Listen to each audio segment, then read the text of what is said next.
APOE4 gene, that copy is the one that increases your risk of developing Alzheimer's.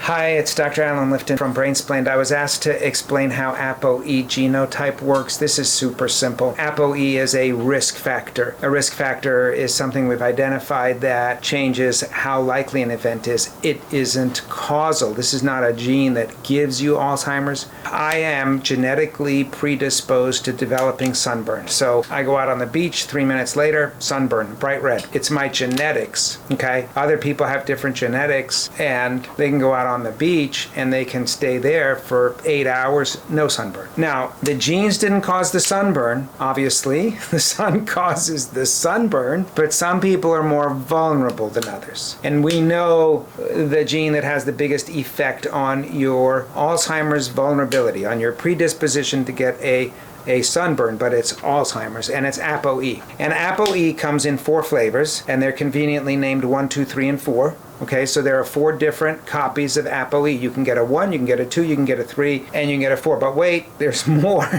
All your genes, most of your genes, come in 2 copies. You get 1 gene from your mom, 1 gene from your dad. So you have 2 APOE genes. You get the same gene on 2 different chromosomes. So you can be 1-1, you got a 1 from your mom and a 1 from your dad, or you could be a 1-1, you got a 1 from your dad and a 1 from your mom. So it's the same, it's still a 1-1, but they were the different ones. And you can get a 1-2, a 1-3, a 3-1, a 2-3, a 1-4, a 2-4, a 3-4, and a 4-4. So any combination is a possibility. And the APOE4 gene, that copy is the one that increases your risk of developing Alzheimer's. And it increases it a lot. If you have 2 copies, if you're E4, you're about 4 times the risk of developing compared to the population. And if you have 1 copy, you're about double. Okay, so having 1 E4 will about double your risk of Alzheimer's. Alzheimer's disease increases, the risk goes higher the older you get. It's age dependent, so the longer you stick around, the more your chances are. And Alzheimer's, I mean, you know this, so, 30-year-old with Alzheimer's is pretty rare. So at the age of 65, in the general population,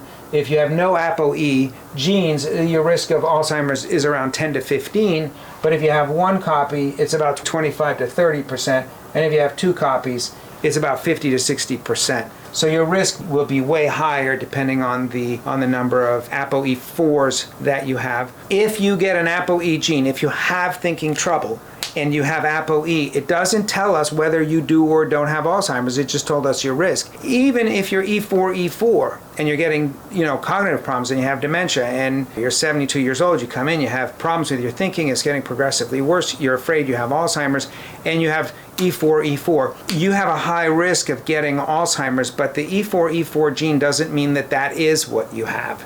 You could. I'm not saying you don't. I'm just saying that test doesn't tell us that. It tells us what your risk is. It's very useful in the treatment of Alzheimer's with amyloid pathology if you're going to use amyloid reducing therapy. Totally separate video. I'm not talking about I'm just talking about why you get APOE4 and how you interpret the APOE4 gene, or the non-E4, the 1, 2, or the 3 of the 3 genes. Anyway, that's what it means. And so I hope that's Brainsplained.